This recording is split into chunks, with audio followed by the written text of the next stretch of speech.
motor nito sunog, kaya papalitan natin ng bago.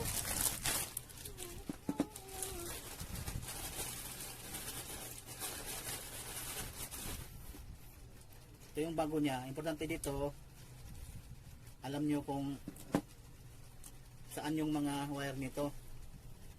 Itong dalawang dilaw, kapasitor. Dito nakakonect ang kapasitor. Itong green, ito yung live. Itong white naman, ito yung number 1. Black number 2. Tapos red number 3. Salpak na natin.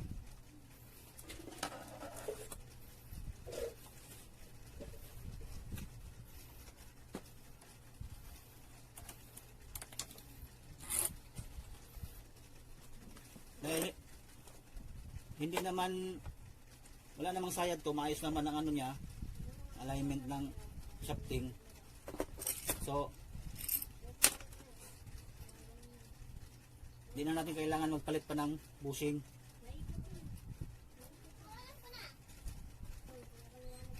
Palit na kaagad ng motor.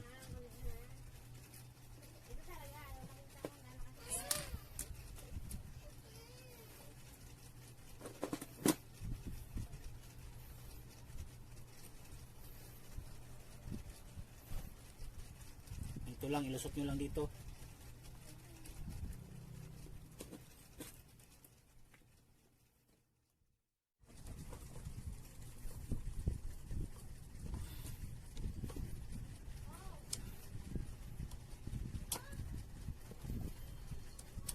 Pigpitan nyo lang na mabuti.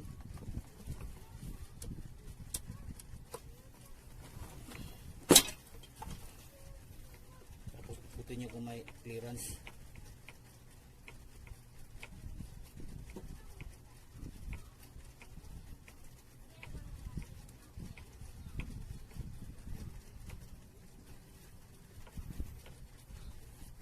Labit na natin yung kapasitor.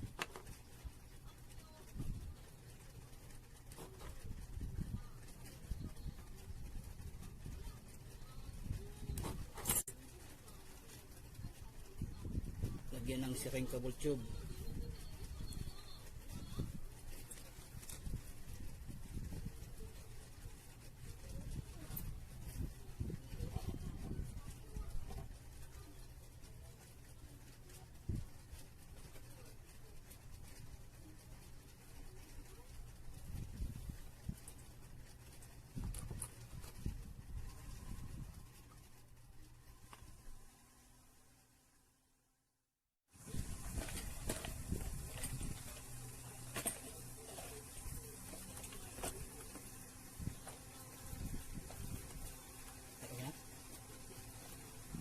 Screen ko na para makuha ko yung number 1.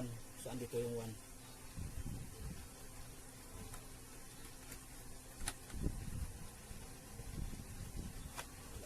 Wala. Ayan, ito yung 1. Tap na natin. 1 puti.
Dito sa ibabaw.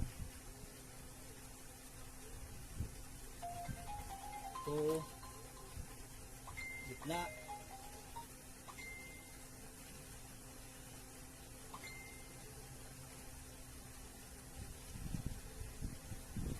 3, yung pula,